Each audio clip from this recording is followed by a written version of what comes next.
Halo semua, apa kabarnya? Tetap sehat ya? Kalian sehat, saya sehat, kita semua sehat. Amin. Kali ini kita akan membahas alur cerita dari sebuah film yang dibuat berdasarkan kisah nyata berjudul Assembly. Sebuah film yang bercerita tentang perjuangan bertahun-tahun seorang kapten perang yang bergabung dalam sebuah satuan tentara pembebasan rakyat kala itu untuk mencari keberadaan jasad 47 anggota kompinya yang tewas dalam pertempuran perang saudara yang terjadi di Cina waktu itu agar perjuangan yang sudah dilakukan oleh pasukannya itu mendapat pengakuan dari dunia militer serta nama mereka tercatat dalam sejarah. Ya, tanpa berlama-lama kita langsung saja masuk ke alur ceritanya. Diawali dengan menampilkan seorang komandan kompi berpangkat kapten yang bernama Guzidi sedang bernegosiasi pada pihak musuh menggunakan sebuah pengeras suara agar musuhnya ini bisa menyerah kepada mereka. Karena tidak mendapat jawaban dari pihak musuh, lantas kapten ini memerintahkan anggotanya untuk menyisir lokasi tersebut.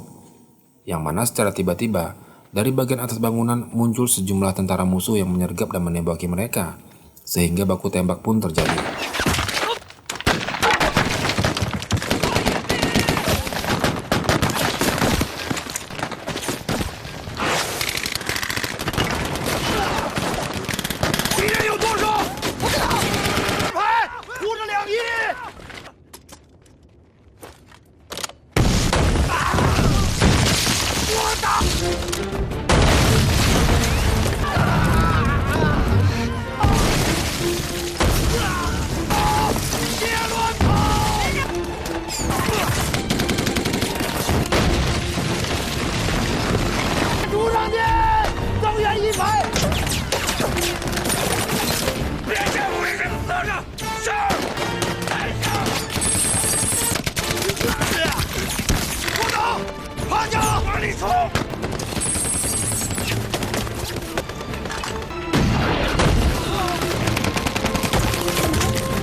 Di tengah pertempuran, Kapten Guzidi lantas berniat menarik kembali pasukannya karena melihat pihak lawan dilengkapi dengan persenjataan berat dan artileri, yang tentu saja jika dipaksakan itu akan sangat merugikan mereka. Namun niatnya itu tidak disetujui oleh komisaris politiknya yang kala itu menginginkan mereka untuk terus maju dan menganggap niatan Guzidi itu sebagai tindakan pengecut. Di saat keduanya sedang berdebat, tanpa diduga ada sebuah tembakan artileri yang tepat mengenai tembok di mana komisaris politik ini tadi berlindung. Ledakan itu sangat kuat sampai-sampai menghancurkan tembok tersebut dan seketika itu membunuhnya. Membalas serangan berat dari artileri musuh, Lu Kuanggo, seorang prajurit spesialis ledakan dari Kompi 9 tersebut, dengan bom yang ada di tangannya mampu menghancurkan tembok pertahanan dari pihak musuh yang seketika itu membuat mereka takut dan menyerah.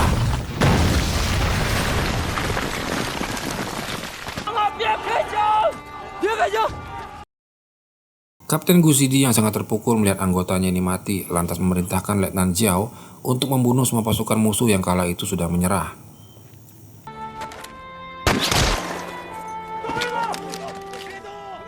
Pertempuran ini menyisakan 46 anggota prajurit Kompi 9 yang mana sebelumnya berjumlah 117 orang.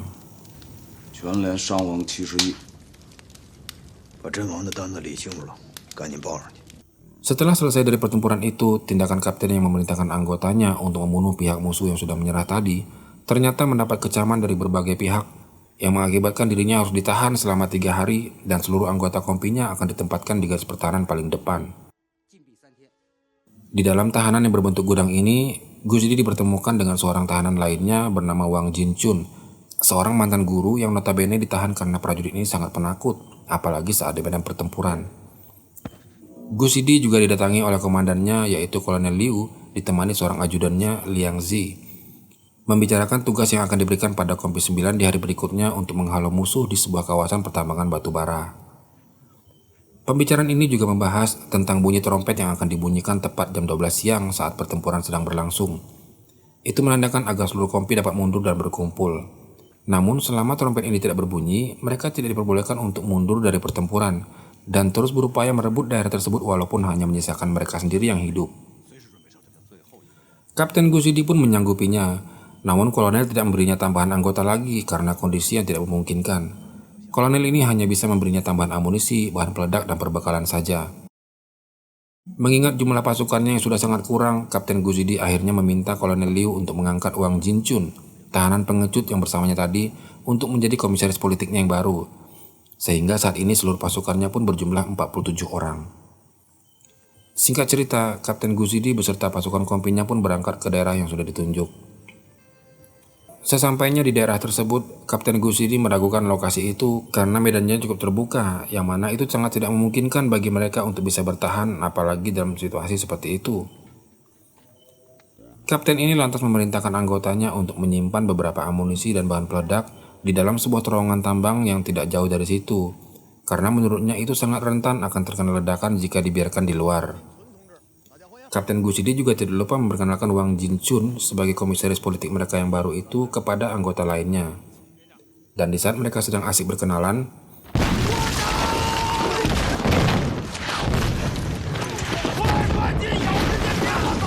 tiba-tiba serangan bom jarak jauh menggempur mereka yang saat itu belum siap, yang membuat mereka berlarian kocar-kacir dan mengamankan diri ke dalam terowongan tambang tadi.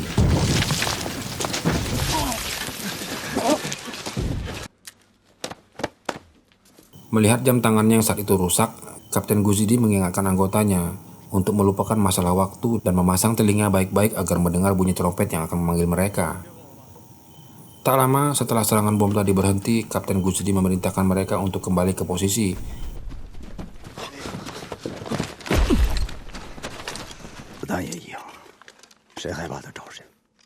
Kapten Guzidi juga terus menyemangati Wang Jinchun yang kala itu sangat ketakutan, di mana terlihat dari kejauhan sudah banyak tentara musuh yang datang mendekati mereka.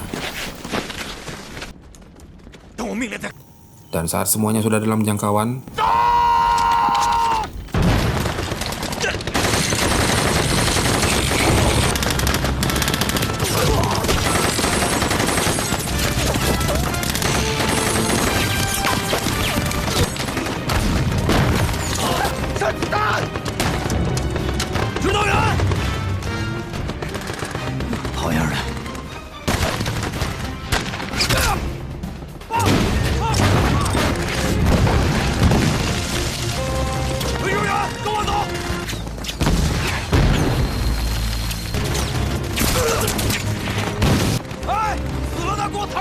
ia juga memerintahkan mereka agar mengamankan anggota lainnya yang sudah sekarat atau mati untuk dibawa masuk ke dalam tambang, dengan tujuan agar tubuh mereka tetap aman, tidak tersentuh oleh musuh atau bahkan hancur akibat serangan bom.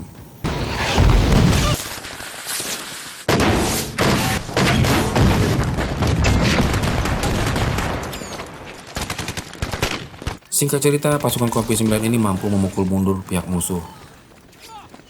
Saat keadaan tenang dan menghitung jumlah pasukan yang kini hanya tinggal 34 orang itu, beberapa dari pasukan ini tampak mulai ragu untuk bisa bertahan. Selain berbicara tentang bunyi trompet yang tidak kunjung terdengar, Lu Kuanggou, spesialis ledakan, dan Jiang, si sniper, secara diam-diam mengendap-endap di antara mayat yang berjatuhan untuk mencari mayat komandan musuh dan mengambil jam tangannya untuk diberikan kepada Kapten Guzidi. Hal ini mereka lakukan agar Guzidi bisa memperhatikan waktu lagi, agar ia tidak lupa pada jam 12, jam di mana trompet itu dijanjikan akan dibunyikan. Namun sial bagi Lu Kuanggou yang saat itu kegirangan saat menemukan jam tangan tersebut, tiba-tiba ia tertembak oleh sniper dari atas gunung. Setelah mengetahui posisi sniper tersebut, Jiang pun berhasil merobohkannya. Jiang lalu menggotong Lu Kuanggou kembali ke garis pertahanan mereka, dan melihat keadaan itu, Guzidi lantas marah besar karena tindakan ceroboh yang sudah dilakukan oleh kedua prajurit ini. Hanya karena sebuah jam, itu menurut Kapten Guzidi. Namun hal itu sangat berarti bagi pasukannya yang semakin khawatir melihat kondisi mereka sudah terdesak dan musuh yang tidak ada habisnya. Tak lama setelah itu, pertempuran mereka pun kembali berlanjut. Musuh yang tadi sempat mundur, kali ini kembali menyerang mereka membawa 2 unit kendaraan tank.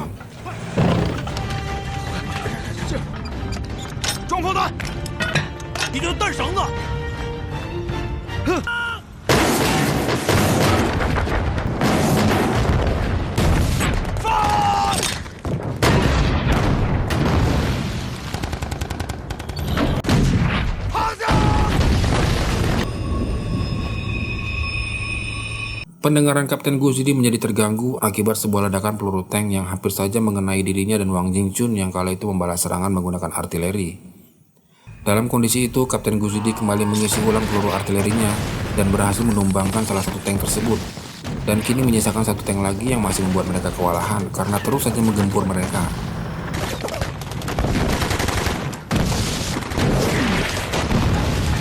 Jiang yang sangat terpukul melihat kematian Lu Kuanggao tadi, kemudian melakukan aksi bunuh diri dengan cara meledakkan tank tersebut dari jarak dekat menggunakan bom yang sebelumnya dibuat oleh teman akrabnya itu.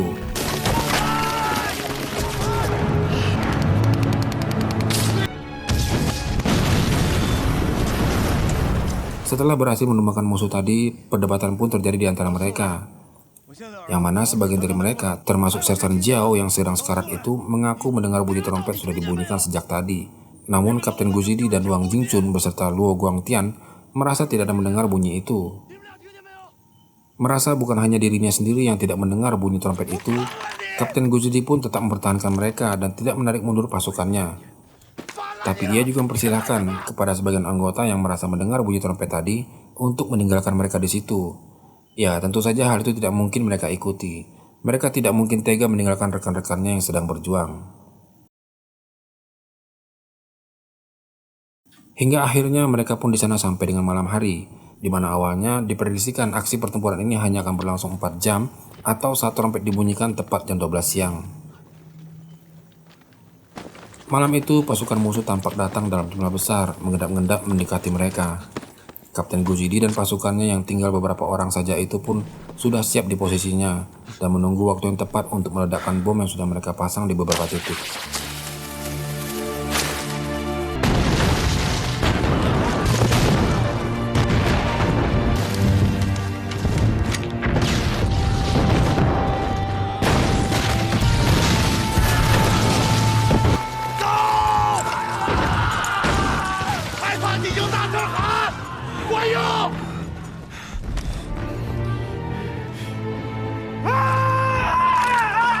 Akhirnya seluruh pasukan Kompi 9 dari Resimen 139 ini pun tewas dalam pertempuran itu, menyisakan Kapten Guzidi yang saat itu pingsan karena terhempas ledakan peluru tank.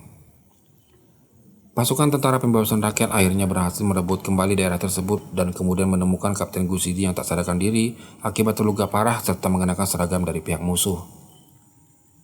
Tidak diceritakan dalam film berapa lama kapten ini mengalami koma, namun saat ia sudah sadarkan diri, di rumah sakit militer itu ia coba menjelaskan bahwa dia adalah seorang kapten dari tentara pembebasan rakyat yang kala itu setelah siuman dari pingsan, kemudian mengenakan seragam musuh untuk mencuri makanan dan mengebom depot bahan bakar musuh sehingga akhirnya tak sadarkan diri lagi.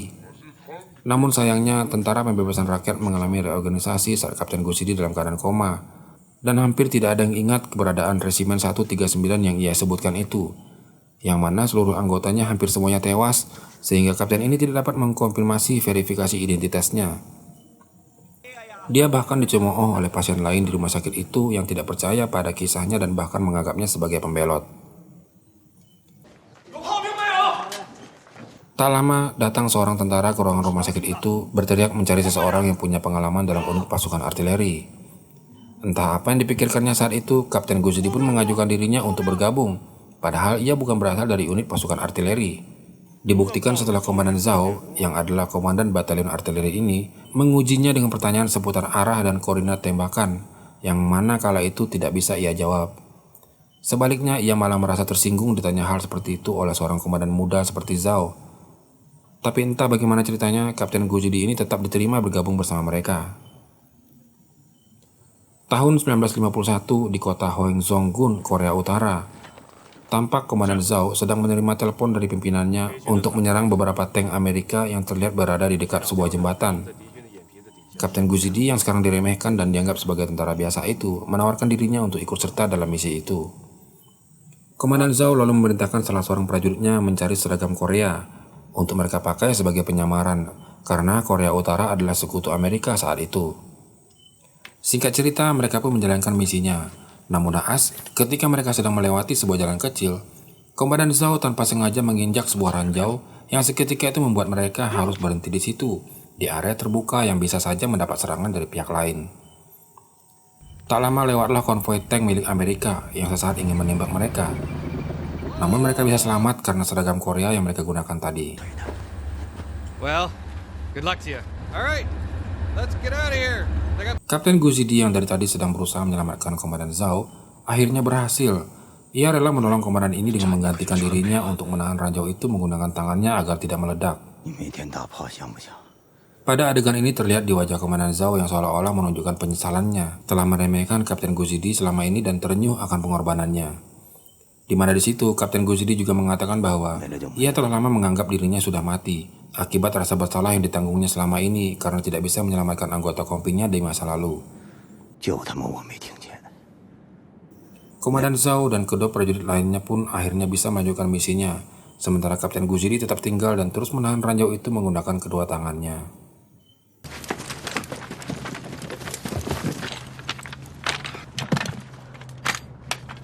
向右075，5连4炮，以标尺减5，向左083，放。 Setelah menahan cukup lama, tampaknya kapten ini sudah siap mengakhiri hidupnya dengan cara melepas ranjau itu, di mana ia kemudian teringat kembali masa-masa perjuangan bersama kompi 9-nya kala itu. Tahun 1955, saat perang sudah selesai. Di lokasi pertempuran Sungai Wen, tempat di mana dulu tim kompi 9 melakukan pertempuran terakhir mereka, tampak seorang yang turun dari mobil penumpang berhenti di atas jembatan itu, yang ternyata itu adalah Kapten Guzidi. Ia masih hidup, namun dengan kondisi cacat buta pada mata sebelah kanannya, akibat ranjau yang ia lepaskan kala itu. Di desa itu, ia tanpa sengaja bertemu dengan istri dari Wang Jinchun yang bernama Sun Guiqin, yang kala itu sedang mendaftarkan diri atas nama suaminya agar bisa diberi jatah sembako. Melihat hal itu, Kapten Guzidi pun menghampirinya dan memperkenalkan dirinya. Lalu singkat cerita, mereka pun dipandu oleh pejabat militer setempat dan seorang pekerja tambang untuk mengetahui lokasi tepatnya di mana dulu perang pernah terjadi, yang mana saat itu semuanya sudah berubah. Dipenuhi rasa emosi dan menangis, Kapten Guzidi merasa kecewa dan marah kepada pekerja tambang tersebut setelah melihat sejumlah helm tentara yang saat itu hanya digunakan sebagai tempat menampung air kencing mereka. Ia juga bersikeras untuk mencari keberadaan anggota kompinya yang diyakininya ada terkubur tidak jauh dari lokasi itu.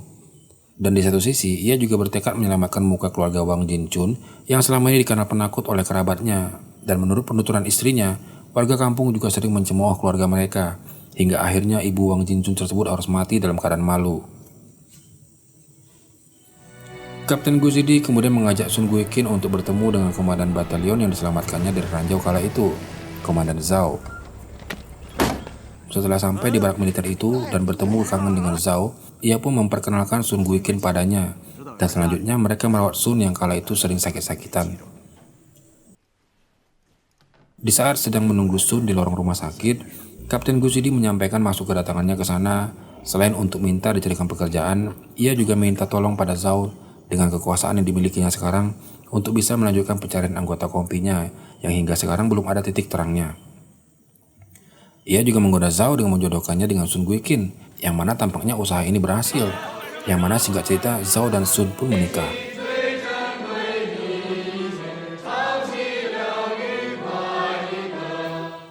Tidak diketahui sudah berapa lama ia ikut tinggal di barak militer itu, sampai di suatu hari saat ia sedang ingin bersantai di atas sebuah menara pengawas, Sun Guiqin datang dan membawa kabar baik padanya yang memberitahukan bahwa mereka sudah menemukan keberadaan satu anggota resimen 139 yang masih hidup. Ia adalah Liang Zi, pengawal Kolonel Liu yang masih setia menjaga makam Kolonel Liu tersebut hingga sekarang. Liang Zi adalah orang yang ditugaskan untuk meniup trompet panggilan kala itu. Setelah beberapa perbincangan dan mengenang saat kejadian pertempuran itu, kapten ini kaget mendengar pernyataan dari Liang Zi yang mengatakan bahwa dirinya tidak pernah meniupkan trompet itu. Ia tidak pernah mendapat perintah untuk membunyikannya kala itu. Mendengar itu, Kapten Guzidi lantas heran karena menurut pengakuan sebagian anggotanya, mereka telah mendengar bunyi trompet tersebut. Liang Zi kembali mempertegas perkataannya bahwa ia saat itu tidak pernah menerima perintah untuk meniup trompet tersebut. Ya, setelah melihat adegan ini, asumsi saya adalah anggota Kompi 9 waktu itu sudah merasa putus asa dan tidak mungkin bisa memenangkan pertempuran itu, mengingat jumlah mereka yang sangat tidak imbang dengan musuh yang terus saja berdatangan. Dan karena mereka tidak bisa memerintah kaptennya sendiri, mau tidak mau mereka harus bohong padanya supaya kapten ini memberikan arahan untuk mundur. Tapi di satu sisi, Kapten Guzidi yang sudah berjanji pada Kolonel Liu tetap memegang teguh perintah yang diembannya. Ia tidak akan mundur sedikit pun selama trompet tersebut belum dibunyikan. Kapten Guzidi lantas marah dan kecewa saat itu setelah mendengar cerita Liang Zi mengenai kenapa ia tidak diperintahkan meniup trompet panggilan tersebut. Yang ternyata hal itu sengaja dilakukan komandannya untuk mencegah seluruh kompi yang berada di belakang mereka terancam habis disapu bersih oleh musuh. 你们怕被咬死，我们呢？ Hal ini sama saja dengan sengaja mengorbankan mereka yang berada di garis pertahanan paling depan. 小谷，刘德水，就觉得对不住你，其实心里一直惦记着你嘞。我的9连全给咬死了，姓刘的，我他妈一直等你的号，我的弟兄们一直等你的号，一个一个到死，等着你的号。哎呀，我的爹！哎，这个死了也不是你们一个9连，这连是人，谁能给他们证明这事？ Selepas itu, Kapten Guzidi kembali melanjutkan pencarian jasad anggotanya sendirian dan sempat juga mendapat teguran dari pengelola tambang yang merasa terganggu akibat aktivitasnya di tengah tambang tersebut. 不能在这儿挖，起开！这老兵是个疯子，你看，这老兵是疯子。 Tidak putus asa, ia terus mencari keberadaan mereka dan bahkan sampai menginap di tambang tersebut. 我早说过他疯了。 Hingga suatu hari, setahun setelahnya, Desember tahun 1956, kembali Sun Guiqin mendatanginya membawa lagi sebuah kabar bahwa pihak militer telah meresmikannya dan seluruh kompi dari Resimen 139 yang tewas dalam pertempuran itu disebut sebagai pahlawan revolusi. 被追认为革命烈士。12月19日。 Namun Kapten Guzidi tidak semudah itu terhibur. Ia belum puas jika belum menemukan jasad anggota kompinya tersebut. 我怎么就挖不着你们？ Ia kembali bersedih dan kemudian teringat lagi saat-saat terakhir ia melihat jasad para pasukannya sebelum akhirnya Wang Jinchun meledakkan bom bunuh diri sekaligus menutup akses masuk ke terowongan tersebut. Di mana hal itu sengaja kapten ini dilakukan agar jasad pasukannya tersebut bisa tetap utuh dan tidak tersentuh oleh musuh. 不能让弟兄们的尸体下辈子还做兄弟。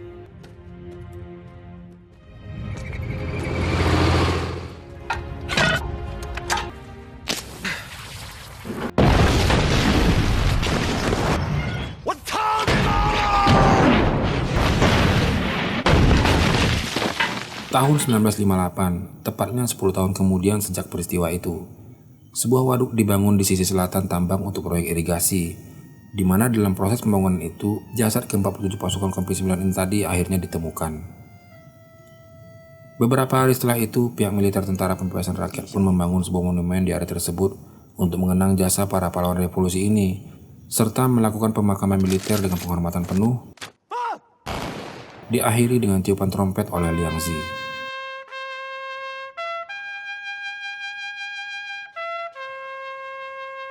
Oke teman-teman, mungkin itu saja dulu alur cerita film Assembly yang dibuat berdasarkan kisah nyata ini yang bisa saya sampaikan. Jangan lupa untuk menonton filmnya agar kalian bisa melihat alur ceritanya secara penuh. Akhirnya saya William pamit undur diri, terima kasih sudah memperhatikan.